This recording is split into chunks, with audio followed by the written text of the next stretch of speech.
Welcome back to Brokey Peace. That's the sound of poverty. And we're going to be getting into a couple of things in this video. Going into 2026, the state of the card game, how scalping is going to get much worse before it gets better.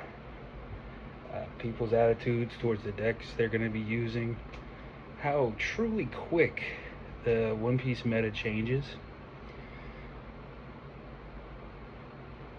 and we got some of these packs to get into.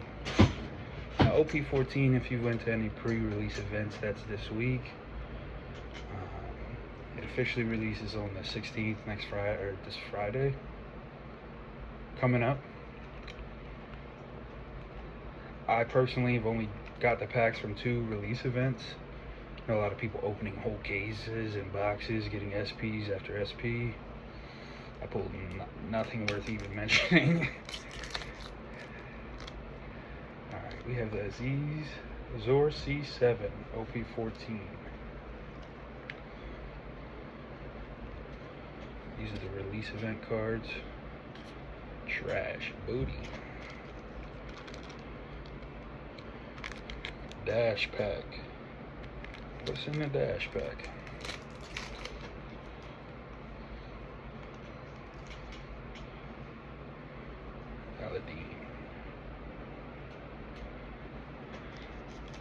So nothing really worth even mentioning. Now OP14 was the first pre-release I went to. I went to 2. I enjoyed it. The one I was allowed to use the Mihawk. They had a no color restriction, but you could use the leader if you pulled them. I pulled a Mihawk. I went 2 and 2 and got some bonus packs. It's a pretty fun experience. You know, it's hard and it's its own thing. It's not like normal deck building. You have to hobcobble together whatever you can do. I wound up relying on the Rush Zoro 7 cost and the Rush Neptunian 7 cost when I had the Mihawk. Today I went to my game store that I go to a lot more frequently, and they had a pre-release event. Went 1 and 2. I was not getting good pulls. The cards I pulled, the best cards I got were Don, so that's just gonna speak for itself. And it wasn't even the best Don you could pull. Now at these events, you can kind of get the feel for what everyone's gonna be playing, and there's all different type leaders coming out. There's Jinbei, Trafalgar Law, Dofi, Boa, Mihawk, and Crocodile. Now, from what I hear, Boa and Mihawk are probably going to be played the most, followed by Crocodile.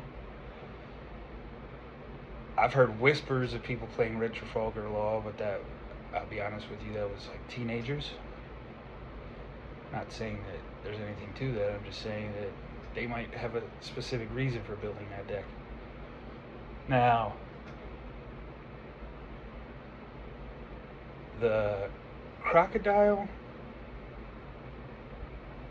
I've heard a lot of people, I think they want to try to milk that and make it, you know, get the most out of it, which would make sense. But these OPs, these boosters are coming out. You know, one just came out in November. This one's coming out in January. Severely changing the meta. And someone was telling me how the meta changes very harshly, very rapidly. And at first I was like, well, what are you talking about? And, you know, I'm starting to understand. It's not that the meta changes so rapidly as in the cards are unplayable. It's that other cards get so good that you have a hard time keeping up with them.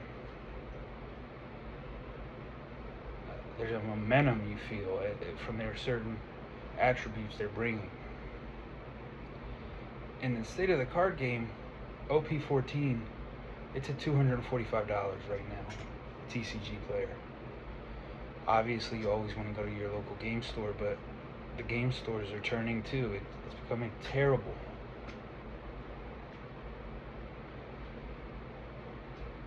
Unless you have money to blow, I recommend only doing release events. And this is someone, I didn't even get anything good. It's just you're gonna have to spend so much more money. And the rates in these aren't that good either because of the 3 extra SPs. Nothing's guaranteed. People have opened whole cases getting 1 SP, or it's really tragic, to be honest. And here at Brokey Piece, I can't afford to be on the other end of a tragedy. I don't got it in the tank.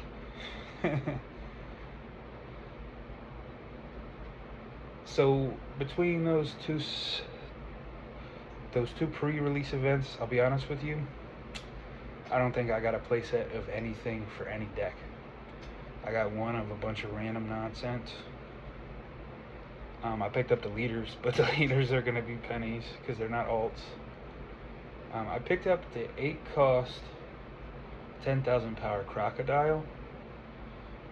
That when he dies, you can bring him back if you trash a card. I got one of him. I mean, let's look at what he's going to be right now at $8.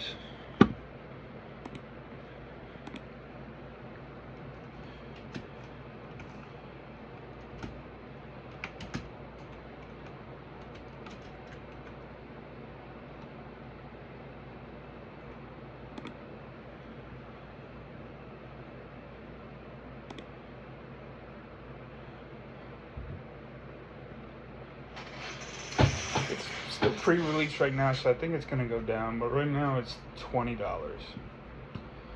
So not bad. I mean, if I really pinched together everything and I sold it right then and got the full value, I mean, maybe I could have got my money back on those 6-packs. But I got into this to play the game. I want to play the game.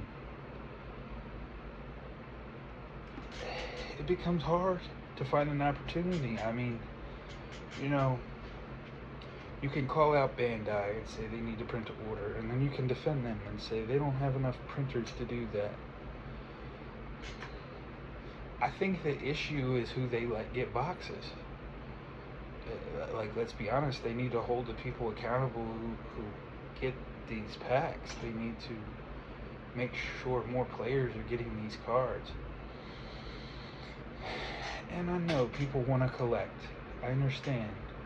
But when there's a card game that you actually need the physical cards, and we're feeling a shortage, prices are going up on everything, I think they need we need solutions. You know? Whether it's releasing more cards, or you can order directly from Bandai certain cards that aren't collectibles.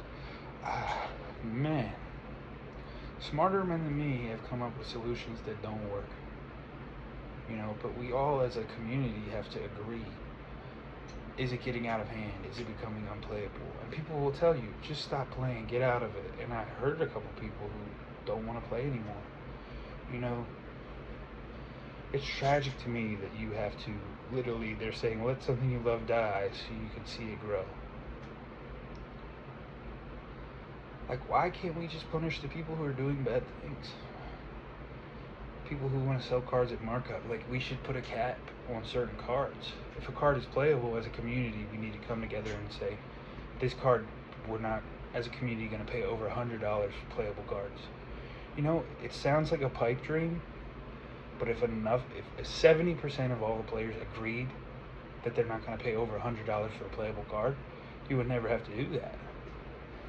Honestly, I don't even know if that's a fair example, because a lot of the playable cards you're going to buy are like $40 or $20 or $60. I think the most important thing is that players need to get around a sentiment of trying to do something. Whether it's keeping cards that you had and having Bandai give us support, and starter decks or things that aren't going to be fully taken away.